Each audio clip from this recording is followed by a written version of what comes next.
Hey everyone, welcome to another episode of the Creepy Fox Podcast, the show in the series where we go ahead and relive and retell subscriber stories that have been sent in from all of you. And today we've got another good one for you all. We'll be covering stories coming from restaurants as well as fast food restaurants. This includes both customers and employees. Now, I actually want to try something a little bit different with today's episode. So it's not going to include background music, and it's not going to include background noises such as rain sound effects and nature sound effects. I have noticed that in the past uploads where I haven't uploaded any background noises or sort of background music, the videos tend to get a lot more views. So I think people just secretly like it without any noises because, they could put on their own background sounds. So we'll see what you all think. Anyways, let's go ahead and get started with today's episode. Enjoy. So back in the early 2000s, when I was attending college, I used to frequent iHop quite a bit, seeing as I had a cousin working there, and he would give me discounts anytime he could. How I love the chicken tenders and mashed potatoes, even though most people get traditional things, like pancakes. I was different, and I still am. Now, this story that I'm sharing with you is something that, to this day, sticks with me as one of the most, if not the most, frightening encounter of my life. I genuinely believe that had things not gone the way they did, I, or those involved, may have been seriously harmed, if not worse. Here's how that experience of mine goes. That day, I remember I was hanging out with one of my best friends.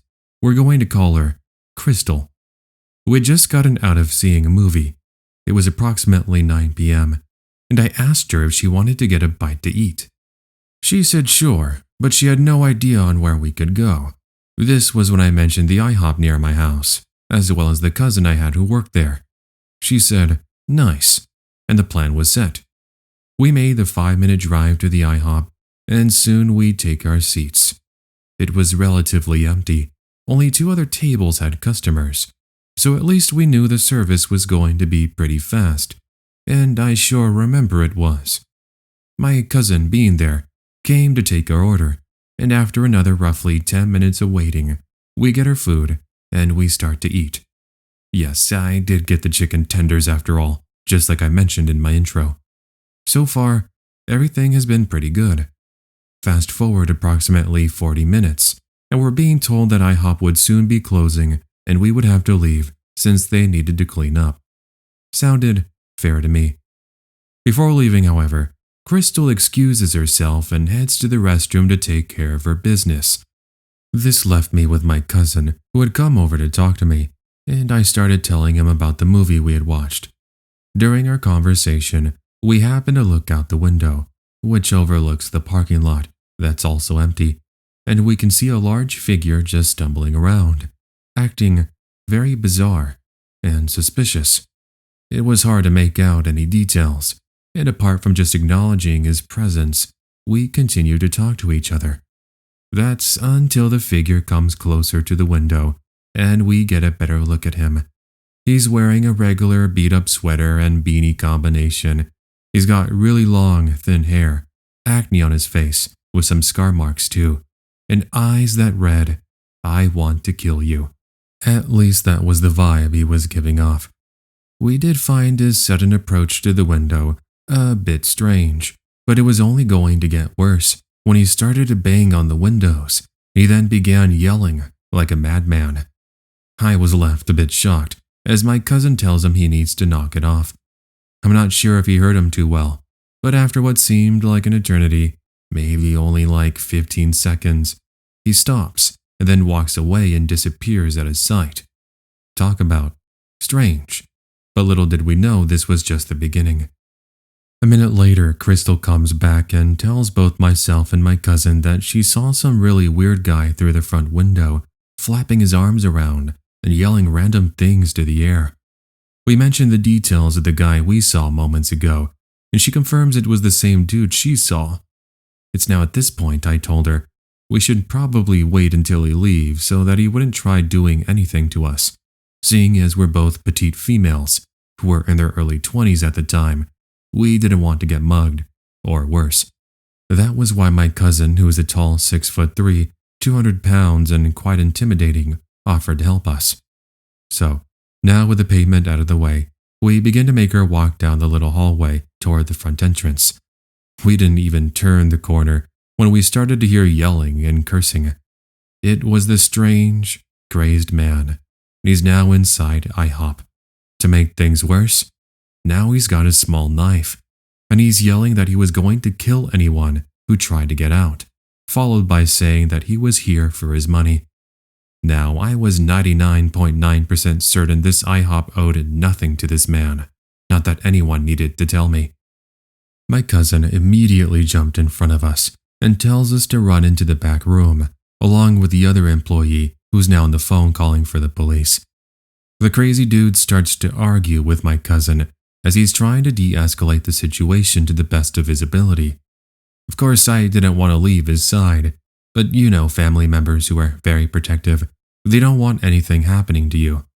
I reluctantly decided to leave his side, and we all take shelter in the back room/kitchen area, yelling to my cousin to get back here and that it's not worth being a hero.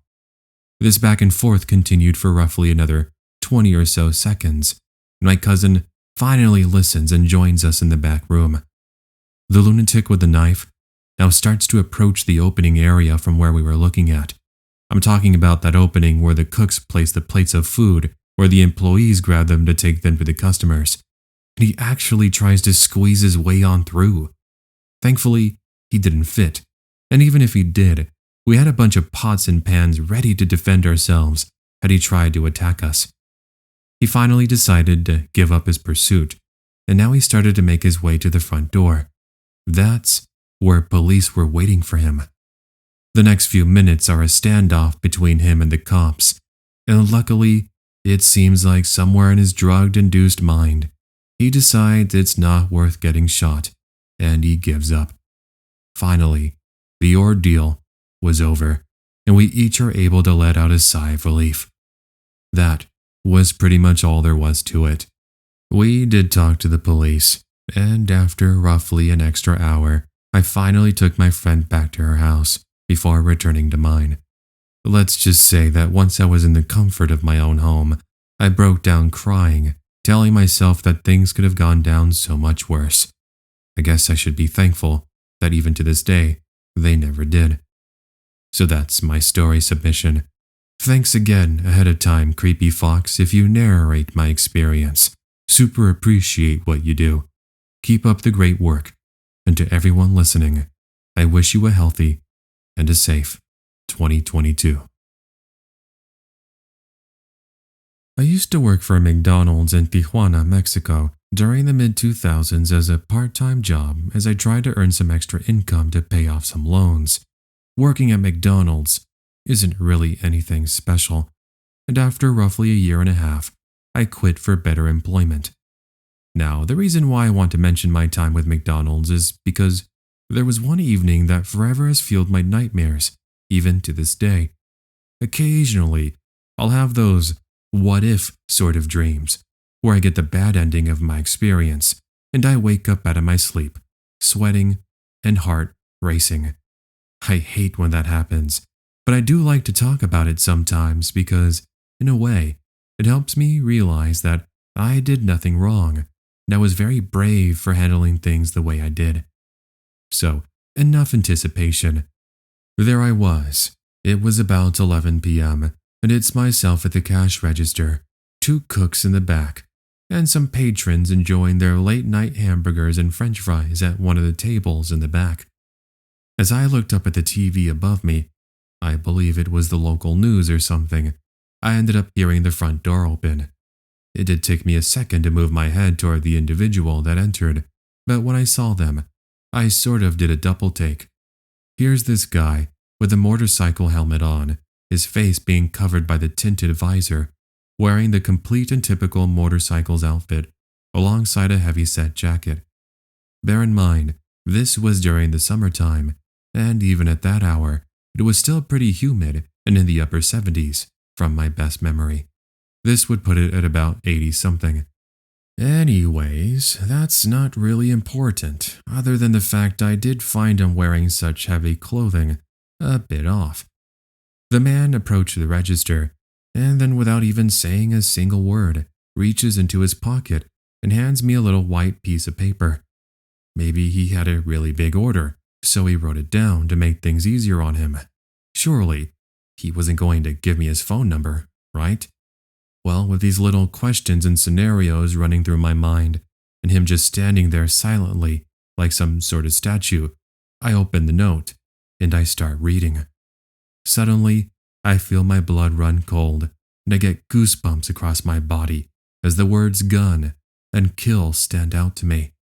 This guy was looking to rob the McDonald's, but as per his note, he said that as long as I handed over the money peacefully and without a fight, he would be on his way, and no harm would come to anyone at all. At this point, I decided to do something a bit dumb. I looked at him, and I jokingly said, "Yeah, and next you're going to tell me I'm going to grow wings and fly away." Or something stupid like that. This seemed to only agitate him, and what he does next sends my anxiety levels over the limit. He brandishes a pistol that's on the inside pocket of his jacket. That was enough for me to drop the note and stop laughing, and now I start to put money into a plastic bag. Those moments felt like they went on forever, and I feared that one of the cooks in the back was going to say something and potentially get him, or I, shot. Well, what do you know? One of them does see me start to place money into a bag, and the man wearing the helmet tells him to be quiet. Of course, the cook, being the stubborn older man he was, tells me to stop with the money withdrawal, and this angers the robber. Now, instead of just flashing the gun, he takes it out full force and points it in the direction of the cook. Literal chills are taking over as I fear this was it. This was the end. I also saw at this moment as the two who had been eating their food in the back took off running out of the McDonald's, which caught the attention of the robber.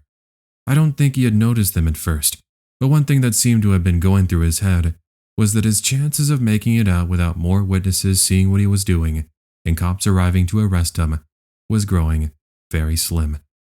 In what was a complete 180, the man suddenly takes off, running out of the McDonald's, and runs into the parking lot, disappearing behind a large wall. You bet we were super frightened and paranoid at this point as we lock ourselves in a back room and then call for the police. They arrived in about 5 minutes, and they started to do a complete scan of the local area. Unfortunately, they never caught the guy, and even with the security footage we showed them, there wasn't much they could go on, since his face and entire body was fully covered and disguised. Ultimately, I had to take a week off from work after that incident because I was so traumatized and scared from what I'd just been put through. I genuinely believe that that man was going to shoot my coworker had he not complied and backed away, and I also believe that he wasn't afraid to then go after me and everybody else had we spoken even a word. Truly, one of the most frightening experiences of my life that I hope none of you out there listening ever have to go through. For context, this is from the perspective of a female who at the time of this incident occurring was 20 years old. It was 2011, and both myself and my dad had just come out of the Honda Center in Anaheim, California, after we had attended a taping of Monday Night Raw. That night was extra special because it was the evening in which The Rock came back, which at the time was not expected by anyone. So you can envision both mine, my dad, and all the wrestling fans' excitement. Now, I'm sure a lot of you have no idea what I'm talking about, but for my fellow wrestling fans, then you'll know. Maybe leave a comment on the video the Creepy Fox narrates this on, and we can totally talk about the silliest wrestling memes and stuff. I don't know, just a thought. Needless to say, I want to focus our attention away from the wrestling event, and instead to what took place afterwards, specifically at the eating establishment we chose to fill our empty stomachs with, at Carl's Jr. Oh yeah, I should probably just make a quick note, just a little fun fact, For those of you on the East Coast who don't know, Carl's Jr. is the same thing as Hardee's. I actually didn't know about that until years later when I traveled to the East Coast to visit a friend. So anyways, the Carl's Jr. was pretty busy, and my dad refused to wait in the drive-thru line. Not that I could really blame him, considering it was way less packed inside the restaurant itself. So we head in, and I grab my usual order of spicy chicken sandwich with french fries and a Sprite. My dad ended up getting himself a big Carl and a Coca-Cola. We then spent approximately 20 minutes sitting at one of the tables, talking about wrestling and everything that happened at Monday Night Raw. This was when suddenly, my dad has this funny look across his face. I asked him what was wrong, and he says he suddenly has a really bad urge to use the restroom. Number 2, to be specific. Well, I sure wasn't stopping him.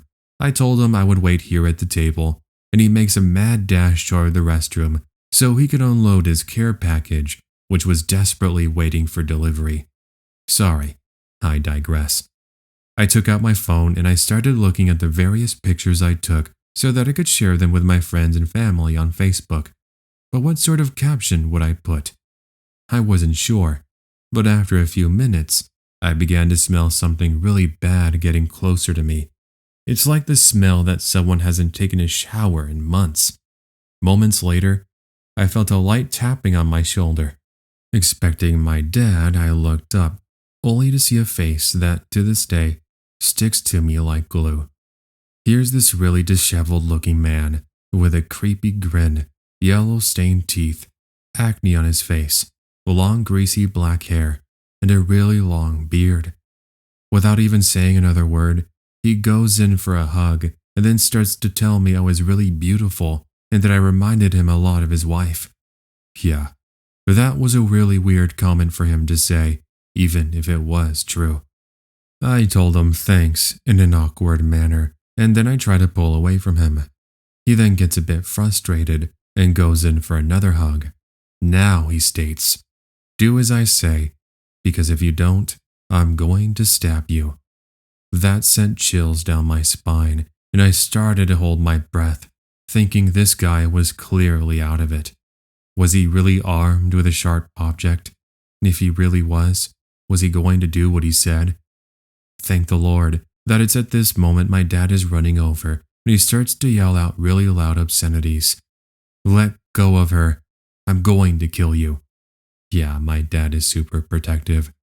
Thank God this creep lets go of me, and now he starts to explain to my dad that he was one of my friends from school and that he was just catching up with me. Bear in mind, this guy clearly looked like he was in his early 40s. Sure, there are older people who attend college, but I knew not this guy. This was something he clearly made up on the spot. Well, I told my dad that he said he was going to stab me, and this sends the creep flying out the back door, out of the Carl's Jr. in a panic. Clearly, I was shaken up myself. I immediately went over to my dad, crying and hugging him ever so tightly. Some customers who had just been watching finally came over and asked if I was okay, to which I just say, yeah, but deep down I was telling myself, why didn't you people do anything? Although to be fair, I'm sure they didn't know what was happening since they were minding their own business and I didn't say anything. Well, we ended up calling the authorities, and once they were there, everyone worked together to give a statement, as well as some visual details. Fast forward a few days later, and I'm made aware of this creep's arrest. I guess he was some homeless guy who was well known by the authorities for apparently being very violent and aggressive with people, to which I was made well aware of on that night that I encountered him. Why in the world he chose to go after me of all people, and to go inside the Carl's Jr. and say what he said he was going to do, I don't really know. But I guess he wasn't all there when he did that. Truly, one of the scariest experiences I have gone through. This might not be the scariest thing you've heard of, but it hopefully will at least show you that you don't know what to expect when you're out in the world. This was a year ago, and my wife and I were doing some shopping at our local Target, mainly just picking up some chips and some soda and some extra plates and cups for our son's birthday party the following day. He was over at his friend's house as they were having a sleepover party, which explains why he wasn't with us. After roughly an hour of shopping, I take a look at my wife and I asked her if she wanted to get all-you-can-eat sushi at the restaurant that's just a short walk away from our Target. She looks at me with a bright smile and says, "Absolutely," and the plan is immediately set. It's just too bad that when we do arrive, after putting the groceries in the trunk, we're told it would be a roughly 30-minute wait. It was packed, so I wasn't really surprised one bit. We almost considered just eating at home, but both of us were lazy to cook, so we decided to put our names on the waiting list and we start to wait. Fast forward roughly 10 minutes of waiting, and my wife and I are looking at some funny family pictures on our phone. This was when we began to hear really loud arguing coming from inside the restaurant. Lots of foul language and threats were being thrown around by what sounded like one random individual. Of course, when you're coming out to have a nice dinner, you're not expecting to hear things like that. This is why those waiting outside also have their attention grabbed, and we take a peek inside to see what could be happening. I bear witness to this really tall, heavy-set man fighting with one of the female employees, who at this point is crying and shaking. Having seen enough, I went to walk on over to see if I could de-escalate the situation or try to get the man to leave. Just as I'm approaching, however, who we guess was the owner walks over to the man, but then immediately gets punched in the face and is told not to butt in. That sent me into a fit of rage. I immediately tackled this man from behind, soon being joined by two other guys my age, mid-30s. The dude on the floor continues to curse and threaten us with violence, as I now get a bit of an explanation to what could be causing this guy to act the way he is. I smelled alcohol. He was clearly wasted. After what seemed like an eternity, cops arrive, and it's at this moment the man starts to sober up, probably because he realized he was in a lot of trouble. You bet he starts to explain that he was innocent and that he hadn't done anything wrong at all. Everyone inside the restaurant calls him out on his lies, and thankfully cops do end up taking him away, to which everybody inside the restaurant starts to cheer and clap. The girl who was getting yelled at thanked me profusely for my involvement, to which I just told her I was doing my job as a good Samaritan to help somebody in their time of need.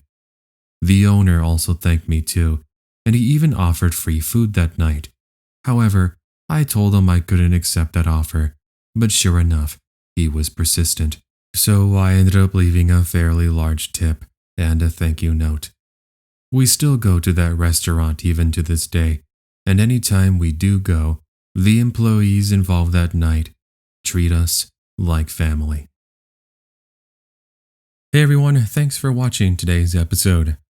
So, it's been a while since I last uploaded a video, hasn't it?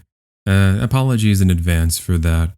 Unfortunately, this January, it's been really slow. I'm not exactly sure what happened. November and December were really brilliant. I got a lot of story submissions coming in. I had a lot of viewers coming in. But it seems like this month it was kind of one of those situations where, a lot of people left. And as such, less subscriber submissions, which of course has led to less uploads. Luckily, I was able to get enough stories to do this episode. I'm still waiting to hopefully see if I can do another episode next week. Hopefully, it's going to pick up for February and March. I've been doing this now for a few years now, and it always seems like January is a slow month, and then slowly but surely February comes, and then it's March, and then pretty much from like March till like October. The rest of the year, it's pretty good with story submissions. So I guess you can kind of consider this month being a little break. Plus, I guess it's also been nice because it's allowed me to, continue to focus on physical therapy and recovering from everything that's, happened in 2021. Which, touching on that really quickly, I saw the doctor a few days ago. Unfortunately, he still can't clear me to walk, which is kind of unfortunate. He just mainly doesn't want to. He was very paranoid because he doesn't want the same thing happening before, where he's like, "Oh yeah, you're clear to walk," and then I was like that one in a million person where it's like, I started walking, and then the prostheses came apart from the bone. I had to go back under again. They had to realign everything, and so he just said for right now, just to continue to walk with the crutches or the walker. You can put 50% weight on your left leg and just continue to work with physical therapy, which I've been doing. And, hopefully the next time I see him, which as of this recording, it'll be about 6 weeks from now. So that's going to be a total of 4.5 months since it all started. Hopefully by then, I'll be good to go because I would definitely like to go back to work at Disneyland. I miss being around the positive energy. One thing that kind of sucks about always being in your room is that, I have my family who works, Monday to Friday, 8 a.m. to 4 p.m. I'm just the one that works at home. So being alone, it gets very lonesome. It gets very depressing. Plus, I miss the fact that, hey, I was actually making a somewhat decent income while working there. And since I haven't been there, I haven't really been able to support myself as much. I, have had to have my family help out. Obviously it's understandable with my leg being the way it is, but, I want to be able to make my income for myself. So, I can support what I do and, obviously my life. But, that's more on my personal side. I don't want to get too much into that. Just something, I mention. But anyways, something else I wanted to talk about was something actually kind of exciting. Judging by the viewership on the video I put out on this before, I guess it's just a certain niche of people on my channel, but I'm going to be releasing an official song for the channel, more so for my animated series, Aria of Emerald Hearts. So I've been working with some music composers and we wrote up a song that's kind of in the style of like All Time Low and Blink 182. I've always liked those sorts of bands growing up. And, obviously I've always wanted to do a sort of song like that. So being able to incorporate it into a special project of mine is really cool. Hopefully that should be out in a couple of weeks. I'll let you all know. The instrumental's already been done and written. The lyrics are already written. I'm just waiting on the vocals to be mastered. And once that's all together, I'm going to go ahead and do a couple of things in the background, like getting the album artwork done and everything. And I'm going to try to figure out how to like put it on Spotify, iTunes, so people can stream it there too. Obviously, I'll be uploading it here on YouTube for people to listen to. Even if you don't like anime, I know there's a lot of people that, watch my channel who aren't exactly a fan of anime. I think it's still something really cool because like, it's the theme song for the show, sure, but like it's its own entity. Like, so I'm going to release it under the name of The Creepy Fox because, well, of course I'm going to. So again, you don't have to be a fan of anime. I think it's still something really cool. It's a really cool song. It's going to be a really cool song. Trust me, I listened to the instrumental and I listened to a preview of the vocals and it sounds really cool. Like this is one of those things like where if you're a fan of pop punk and punk rock and you're a fan of like, All Time Low, Blink 182, those sorts of bands, you're going to really love it. Oh yeah, and I should probably clarify that it's not going to be myself doing the vocals. I have somebody else doing the vocals. He's really good with that style of music, and you'll find out who he is once I release a preview of the song. So you'll have to make sure to follow his projects because he's really good at what he does. So stay tuned for that. I'll make sure to post some updates on my Instagram, which is kind of where I'm a little bit more active. If you wanted to follow me there and you haven't followed me there, I'll let you guys know. And yeah, that's pretty much it. Let's see. I covered the fact I haven't uploaded as much. I covered the whole the leg thing and going back to work hopefully soon. And then I covered the news on the song. I guess if there's anything else I can say is that just as a reminder again, if you this is the first time you're listening to my channel and you wanted to submit a story. You can do so with the email I always have on screen. It's tcfnarrations@gmail.com. You can send any sort of story. I try to stick to scary stories. I have done paranormal stories in the past, but I usually save those for October. So if you do send in a paranormal story, the chances are I'm going to most likely be not covering it until October. So just be aware of that. Last thing, of course, before I forget, thank you to all the channel members who have been supporting me, this month, last month, and for all these years. You're all very appreciated. And just know that, your support really goes a long way to help me continue what I'm doing here and being able to provide you guys videos. Also, of course, thank you to the regular viewers who like, share, and comment the videos and share them with family and friends. Okay, so that's going to go ahead and do it for me. We're at 7 minutes here, and I want to get started on some other projects here. I'll talk to you all next time. Take care and have yourself an amazing day.